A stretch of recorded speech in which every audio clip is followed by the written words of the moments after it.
ఈరోజు తెలుగు భాషా దినోత్సవ శుభాకాంక్షలు. శుభ మధ్యాహ్నం అందరికీ. నా పేరు ప్రణయ్, నేను 6వ తరగతి చదువుతున్నాను. అందరికీ ముందుగా తెలుగు భాష దినోత్సవ శుభాకాంక్షలు. తెలుగు అనే పదంలోనే ఎంతో మాధుర్యం ఉంది కదా. తేనెలెలుగు భాష మన తెలుగు భాష, అమ్మదనం నిండిన కమ్మనైన భాష మన తెలుగు భాష. దేశ భాషలందు తెలుగు లెస్స అని శ్రీకృష్ణదేవరాయలు చెప్పిన చేయెత్తి జయకట్టు తెలుగోడా, గతమెంతో ఘనకీర్తి గలవోడా అని వేములపల్లి గీతం ఆలపించిన తెలుగువారి రోమాలు నిక్కపొడుచుకుంటాయి.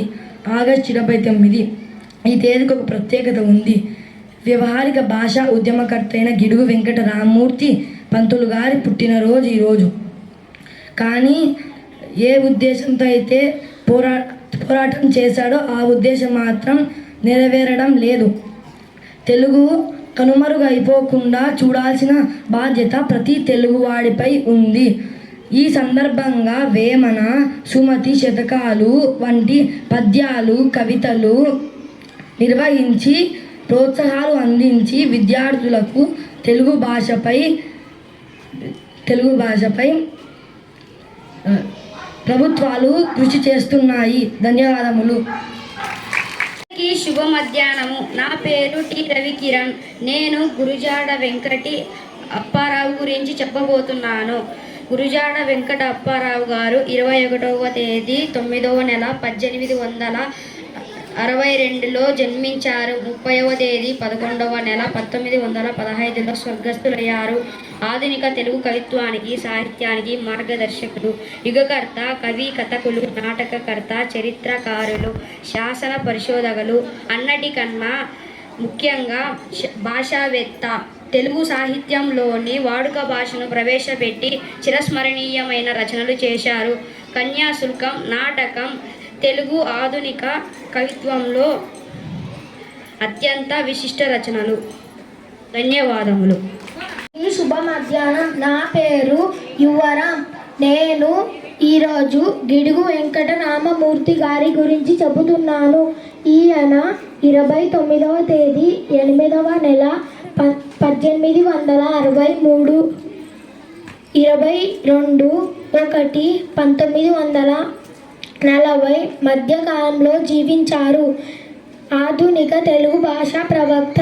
ప్రజల జీవితానికి దూరంగా ఉన్న గ్రాంధిక భాష స్థానంలో ప్రజల వాడుక భాషను పట్టం కట్టిన యోధుడు. ఈయన జీవితకాలం వ్యవహారిక భాష ఉద్యమానికి, గిరిజన విద్యాభివృద్ధికి కృషి చేశారు. సవరల కోసం సవర భాష రచనలు చేశాడు. పేరు విహాన్ పార్థివ్. నేను 6వ తరగతి చదువుతున్నాను.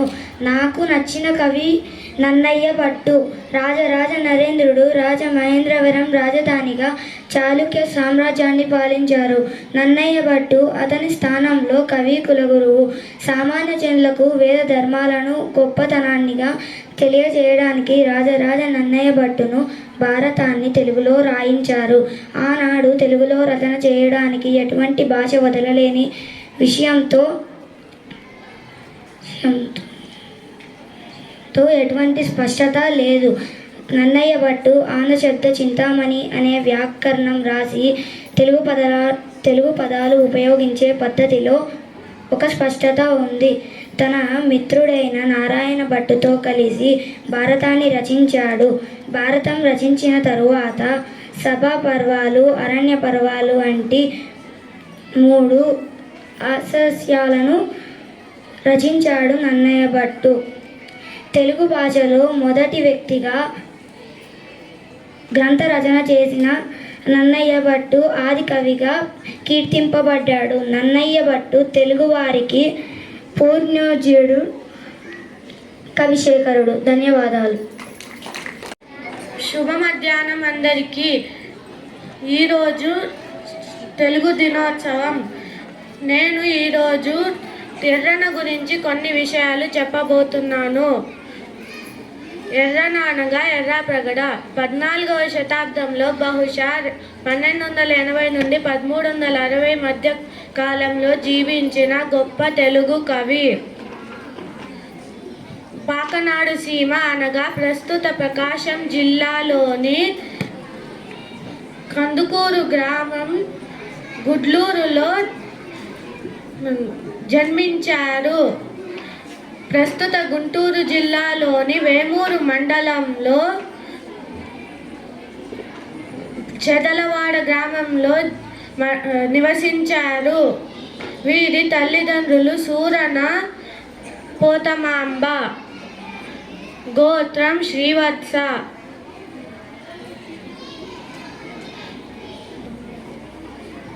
ధన్యవాదాలు. శుభ మధ్యాహ్నం. నా పేరు హార్దిక్ చరణ్ రెడ్డి. నేను 6వ తరగతి చదువుతున్నాను. అందరికీ తెలుగు దినోత్సవ శుభాకాంక్షలు. నేను ఇప్పుడు గరిమెళ్ళ సత్యనారాయణ గారి గురించి చెప్పబోతున్నాను. గరిమెళ్ళ సత్యనారాయణ గారు 17/4/1893, 18/12/1952 మధ్య జీవించారు. ఈయన శ్రీకాకుళం జిల్లా నరసన్నపేట తాలూకా గోనెపాడులో జన్మించారు.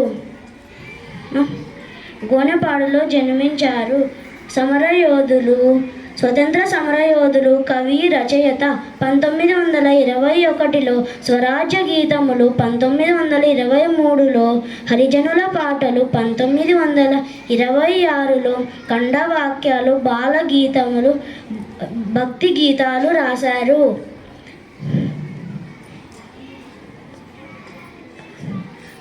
ధన్యవాదాలు.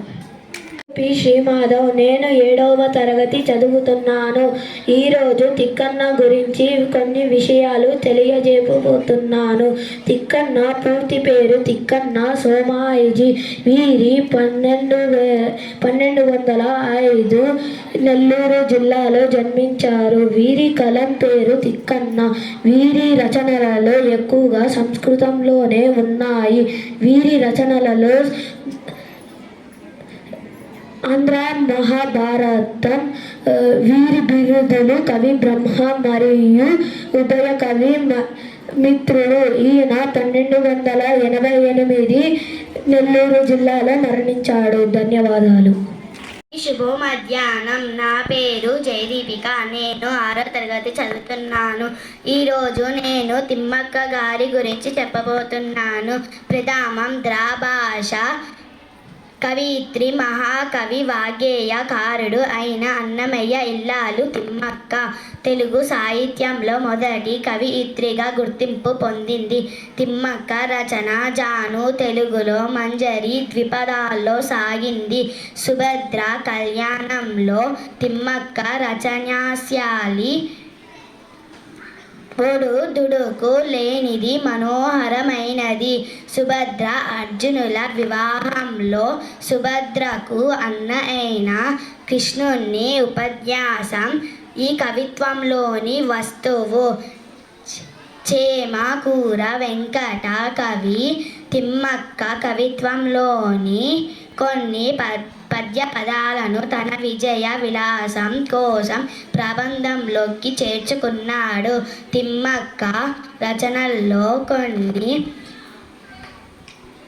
రచనాస్యాలి, విలాసిని,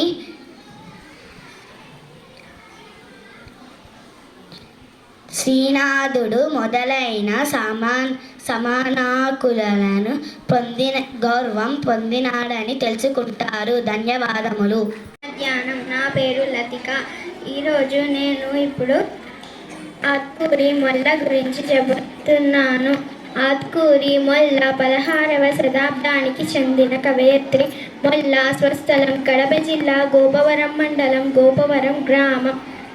మొల్ల రచించిన రామాయణం మొల్ల రామాయణంగా ప్రసిద్ధి చెందింది.